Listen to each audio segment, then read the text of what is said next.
د ویسټ انډیز او انګلند خلاف د پاکستان ایکسپیکټډ چې کم سکواډ دی ادر سره په دې ویډیو کې شریکوم چې کم کلاړیان با پاکستان کرکټ بورډ د ویسټ انډیز خلاف او د انګلند خلاف ټیسټ سیریز تلیږي چونکه دا وخت چې کم سلیکټرز دي د پاکستان کرکټ ټیم د غي سلیکټرز چې کم دي هغه میکسیمم کسان چې کم دي په سعود شکیل او کامران غلام باندې په بحث دي څه کسان وایي چې موږ سعود شکیل په سکواډ کې شامل او څه کسان وایي چې موږ کامران غلام په سکواډ کې شامل او چونکه د کامران غلام په حق کې زه هم یم چې کامران غلام لا موکی ورکول پکار دی او خو کې لاړی دی او دا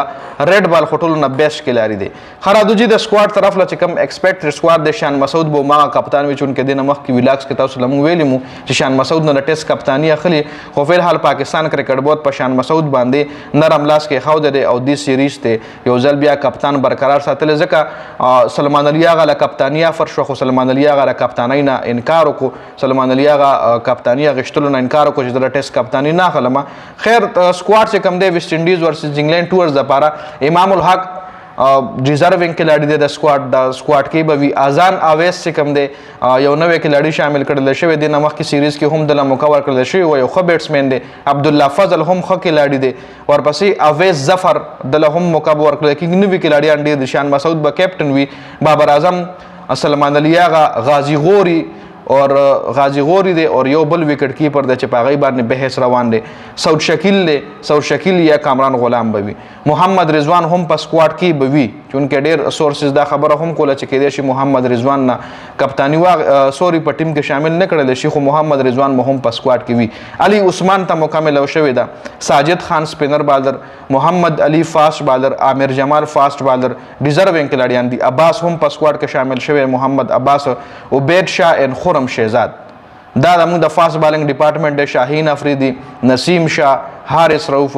دا نشته جی حسن علیم ډراپ ته دا فاسټ بالنګ ډپارټمنټ کې دا کلاړیان ډراپ دي فاسټ بالنګ ډپارټمنټ کې خرم شهزاد عبید شاه محمد عباس اور عامر جمال انګلند پیچز چې کوم دی ګور انګلند سره به ټیسټ سیریز وي نو د انګلند پیچز د پاره خرم شهزاد عامر جمال عباس عبید شاه لکه الته تفاس بالران برستا پکار راځي دا سلور واړه بالران ته بلوبي انګلند کې چې کله ټیسټ میچ ته کې ځکه انګلند کې سپینران نه چلی اور بیا ویسټ انډیز کې چره وکټ د سپینرانو وینولتا ساجد خان هم شته سپین بالنګ ډپارټمنټ کې دینه علاوه داسې نور خو سپین سپیشلیسټ نه دی شتلی خو ویسټ انډیز او د انګلند د پاره ټورز د پاره موستلی فاست بالران باندې فوکس زیات ویجی